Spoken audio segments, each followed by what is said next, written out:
Ladies and gentlemen, in this video, we're going to be doing something very simple. We're going to watch 5 chess games between 2 of the best chess players on the planet, Magnus Carlsen and Hikaru Nakamura. They played these 5 games a couple of days ago in the Bullet Brawl chess tournament. Chess.com organizes a bunch of tournaments nowadays, and the Bullet Brawl is a 2-hour arena where you play as many bullet games as possible and try to win the entire thing. And Hikaru did. Hikaru put up an absolutely monster result. He won like 20 games in a row at the end. He won it. Magnus got second, but these two played 5 games, and it was special. It's just special to watch 2 absolute speed demons go at it constantly. Also, I've been talking about my European tour in May 2025. If you're watching this in the future, it already happened. Hopefully it was a success and not a total failure. But if you're catching this before the tour, then I have very exciting news. For the Brussels and London shows, now, if you click on those ticket links, you can enter a code U18 GothamChess, if you can spell U18 GothamChess. And if you're under the age of 18, you will get a significant discount on a ticket. But anyway, all of those events are in a month. And if you haven't been keeping up with the special guest announcements, I will break them down for you. In Brussels, it will be Anna Kramling as well as Lucy. She will join me. And if you don't know who that is, that's my wife. In London, it's going to be Frank, yes, the famous Frank Chess, and Danny Wrench. In Vienna, we have Alessia Santaramo. Hopefully, we have Feder Holtz. In Berlin, we are joined by the Big Greek and Judith Polgar, the legend. Munich, we have the Svane brothers. And in Warsaw, in Poland, I will be joined by Bartosz Rudecki, the very famous, charismatic Polish streamer. So we've got all that. Get your tickets while you still can. VIPs get hour early access, meet and greet, signature and so on. Ask me all sorts of hard-hitting chess questions. In the meantime, here we go. All right. I'm going to show you these 5 games. Just epic stuff, really high-level chess, and shows the difference in the levels. All right. Very first game, Hikaru opens with e4, and Magnus plays knight to f6. Magnus plays the Alapin defense. Hikaru plays knight c3, Magnus plays e5, Hikaru choosing not to engage, right? I mean, it's the best move, for sure, but then you obviously, in bullet, it's a little bit tricky. Hikaru instead just playing what he very often plays. He plays the Vienna or the Bishop's Opening, and actually a line that I myself have played. One of my earliest ever courses, ever, the E4 course, the New York style course, some of you, even to this day have it. Recommends this, and after knight a5, knight e2, you simply give away the bishop, but then you put your knight here, you put a bunch of pawns on the light squares, and sometimes you even generate a powerful attack. So, let's see if Hikaru is able to do that. h3, b3, queen f3, Magnus, very sophisticated, putting his bishop out, putting the knight back so it's not blocking the bishop, ready to bring out his queen as well, and also not showing white where he's going to castle, right? Keeping his options pretty flexible. Keep in mind, both guys have made every single move in less than a second because it's bullet. They only have 50 seconds, right, for the entire game. So the queen goes to f6. Hikaru does not want a trade of queens. What Hikaru does want is to potentially bring out this bishop to protect the knight or to trade for that bishop. Magnus goes here. This knight wants to wrap around potentially to plop into one of the 2 dark squares in the center of the board. Now Hikaru plays bishop d2. The best move in that position was the ludicrous knight to b5, giving up the rook completely to try to go for the, not completely ludicrous, but, kind of a little bit of an outlandish move. Bishop d2 and king h2. Magnus does now something very simple. Trades the bishop and plays b6. So he has a very powerful dark square formation. If you're asking me here, what you got to do with white, with the bishop recently captured, with black's king still stuck in the center, this is the money move right here. Pawn to f4. This shows very high-level understanding for Hikaru. Black has not yet committed his king. You want to help open up your bishop. And if, maybe it would even help if a4 was on the board, because a4 and a5 would potentially prevent Magnus from castling the king in the other direction.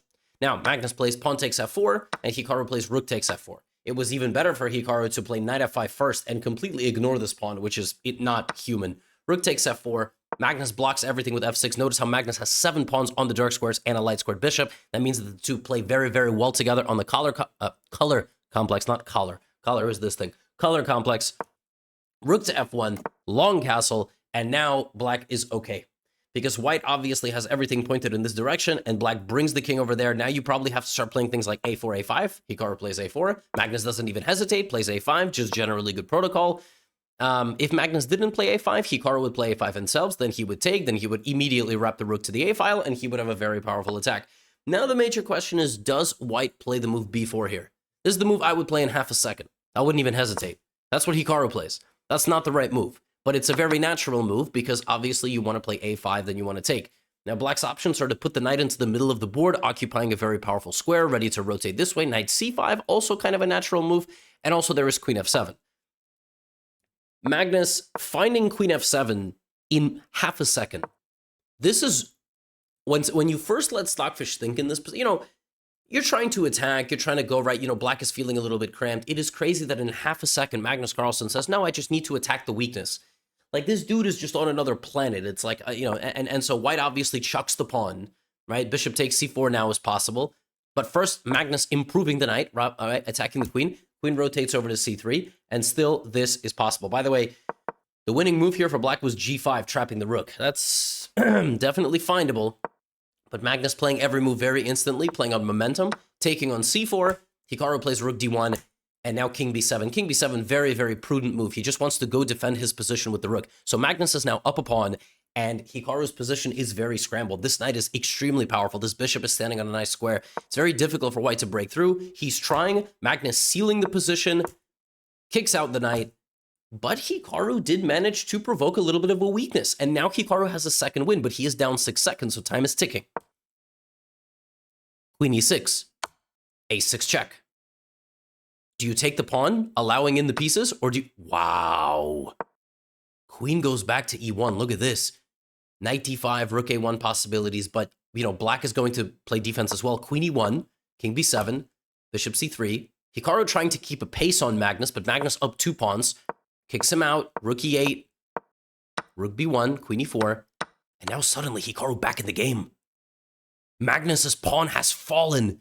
He has to run with the king, and Hikaru is getting closer and closer to the pawn count. Rook b8, queen f5, and now both guys have less than 30 seconds. This is crazy. What a moment. I mean, this is just such high-level chess. They've made 36 moves in like 31 seconds. I mean, these dudes they're playing at a higher level than you and I can play if we had hours on the clock. So rook goes to e2 is counterplay, but queen f3 is a mistake from Hikaru. Queen f5 and going to an endgame was the right idea, because queen e6 would have to block, and then you just pick up the rook. There was a check, and then you simply pick up the rook. Hikaru must have thought rook d7 was possible, but actually after queen f5, rook d7, rook a1, and black cannot stop mate. His king is completely surrounded. It's insane, right? But queen f3, and now suddenly Magnus doing what Magnus does, and before you know it, he is up 2 pawns, and this is an endgame where his king is no longer weak at all. Hikaru doing his best, but Magnus bringing in the knight, and that seals the fate of the white position. He picks everything up, and this is game over. Even in a 50-move bullet game, this game has been 50 moves. Magnus has a winning endgame, 2 connected passed pawns, is escorted by the king, while the white king is completely cut off from the board.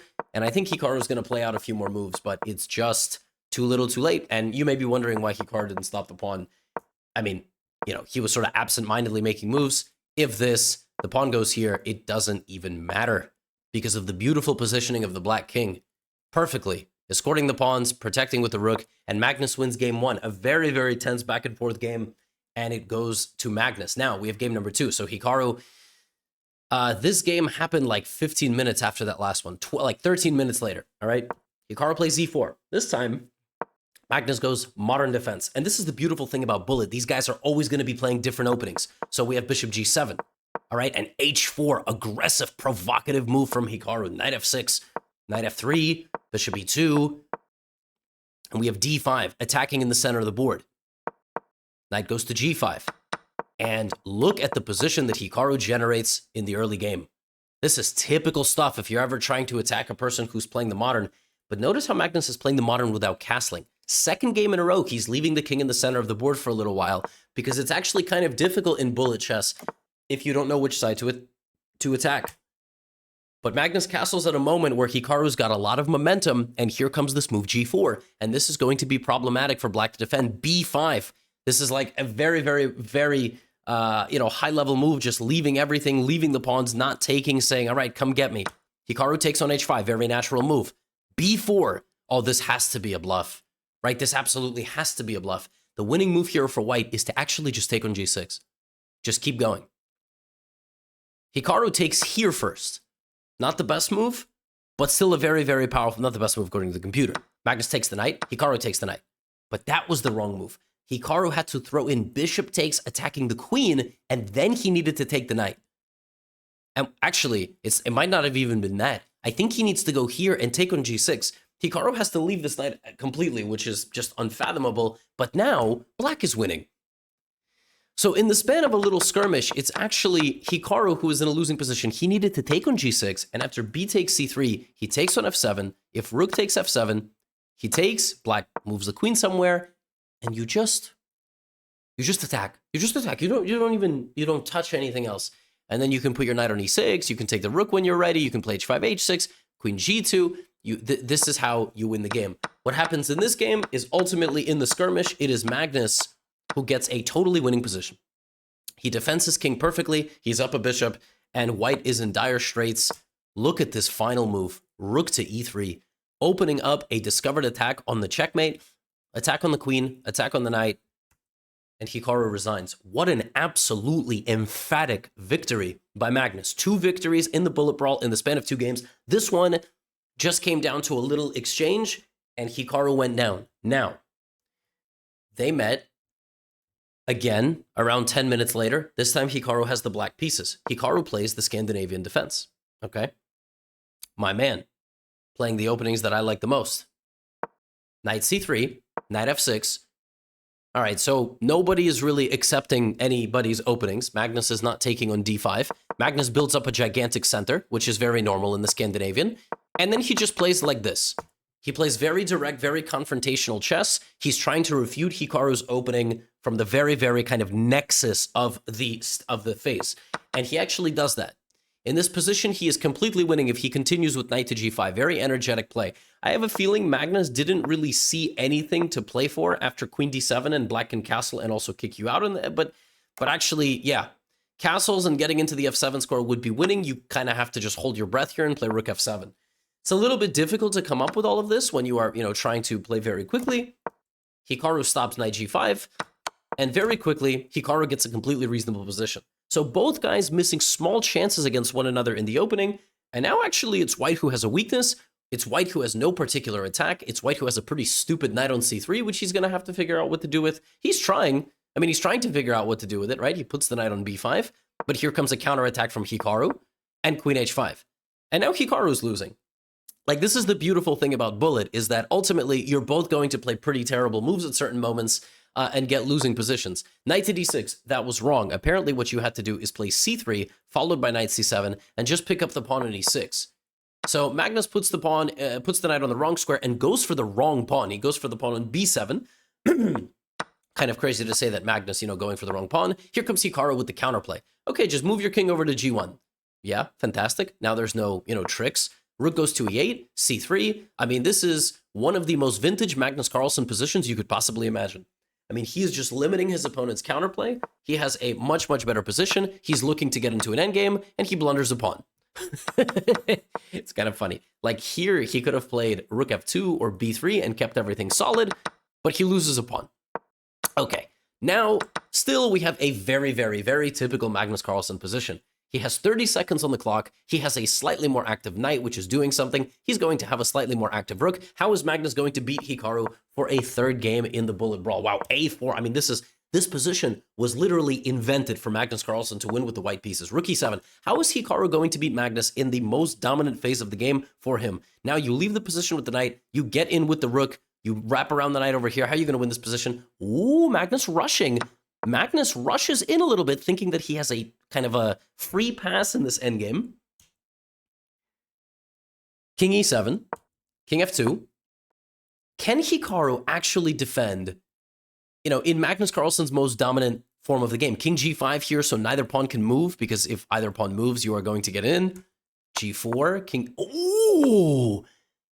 Magnus, instead of marching forward, allowing the infiltration, but he's still totally winning there, he goes backwards, and suddenly, it is Hikaru wait a minute, Magnus is still winning. He's winning. He's completely winning here. But there's no way that Hikaru's going to say it. I mean, it's over. Magnus just picks up 2 pawns, a7, but now it's a draw again. Here, I mean, he had a couple of winning, like rook e7 winning another pawn would have been good, but now we're in a time scramble. Now it's back to equal, and now Hikaru has broken through. Oh, now it's just going to be a dirty flag. 14 seconds to 9. King d3, king d2, and this is, of course, a draw. I mean, both pawns will fall off, and it will be a draw, but it's bullet brawl. There's no draws in bullet brawl, and Hikaru flags Magnus Carlsen in a king and rook versus king and rook endgame. I mean, anything goes in a competitive setting. Anything goes in bullet brawl, all right? There are no friends in bullet brawl. There's no, you know what I'm saying? Like, this is what you play for, all right? This is how it goes. So 2 nice wins for Magnus. A little bit of a dirty, cheeky win there for Hikaru, but guess what? They met up. They met up very, very soon after. This time it is Hikaru going for a modern. 2 games ago, it was Magnus who played the modern defense against Hikaru.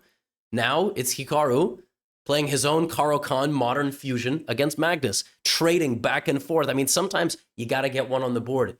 You got to get one to stop the bleeding. H3, takes, and now a very, very solid system, a system that has been played many, many, many times. All right? And Hikaru playing e takes f6. This is a structure he has played many, many times. The bishop goes to f7. The queen can come here. The rooks go to the middle. The knight wraps around. Sometimes black plays f5. It's very, very tough structure to break down for intermediate and frankly, even advanced players. Black structure is impregnable, it feels like sometimes. c4. Bishop f4. Rook e8. A trade. Knight goes back. I mean, it's everything that I told you, right? Like, perfect repositioning for Hikaru. The rook is going to come here. The rook is going to come here. The pawn is going to go to c5, maybe f5. In some positions, white is able to generate an attack, but right now there's just not enough pieces on the board to make that happen. So we have bishop takes g7. Hikaru takes with the king. And overall, this is a worse nightmare for white. This is a dream Tartakower style position for black in one of these Caro-Kann positions, because this is a Caro-Kann. I mean, if you look at c6, d5, and then taking on e4, it's a Caro-Kann. It's just a slightly different one, slightly different move order than you might be used to. Hikaru has made a career grinding people down in blitz and bullet in these positions. Queen c3, he takes on c4, now white has a weak center pawn, and now Hikaru is going to plant his knight on d5. And queen takes. Now Magnus is assuming he's going to be just fine here, because black is going to have to advance his pawn. Then there's going to be a trade. You play rook e1, and there's the move c5. But, Hikaru here, I don't really know why he didn't take on a2. Maybe he saw a ghost. Maybe he thought he had something here. He plays bishop. I think he's trying to set up some sort of rook e8 stuff. But after just queen c3 and queen a2, Magnus takes over the initiative. Hikaru got just a touch careless there, trying to go for, he should have taken the pawn on a2 a little bit faster. And now Magnus is able to trade off the knight for the bishop. He has a passed pawn, and he's just better. So 2 endgames in a row, Magnus is the one putting the pressure.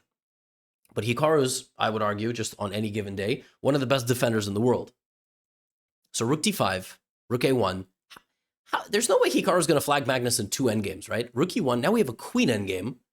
Oh, but Hikaru picks up a pawn. Ooh, that could be really big. The only problem is, in the long run, it's a 4-on-3, but they're all on the same side. So even though black is up a pawn, he's not really creating a threat. Like, whereas, if you have a pawn on the outskirts, it's a very significant threat. Like if the white pawn didn't exist right now, black is completely winning. Black is winning, and it's not even close, because the king is so safe. There's no way for white to create any sort of counterplay. And what you're going to see in this game is both guys are going to advance. Both guys are going to make queens, and this is a draw. But Hikaru has a sizable time advantage, and that is a massive edge in endgames. And there it is. The correct simplification into a winning king and pawn endgame. Queen to e4, this is winning. Because after king f1, both guys running their kings, do the math. The guy with more pawns in pawn endgames generally is going to win. That is, I'm very sorry to inform you, but that is how the math works. And here, Magnus just resigned. He just resigned. First of all, he's down 10 seconds, which means he's going to get flagged. Second of all, it's just over. If you go here, it's here.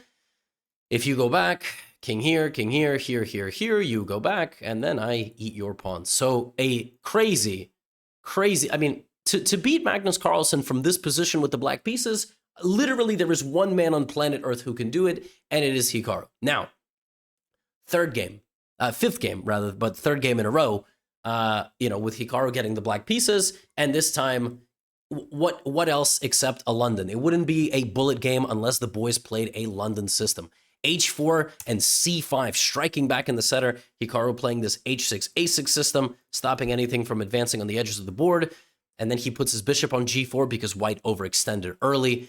And trades like this, plays E5, plays E4, and picks up the pawn. And black is doing fantastic from the opening. Both knights, both pawns in the center, dark squared bishop out. Now you can choose which way you're going to castle. Magnus opts to castle this way. Look at Hikaru, by the way, bishop b4. What a move. Taking on c3, damaging the pawn structure, and b5 locking it all down. The problem is, Magnus is still better.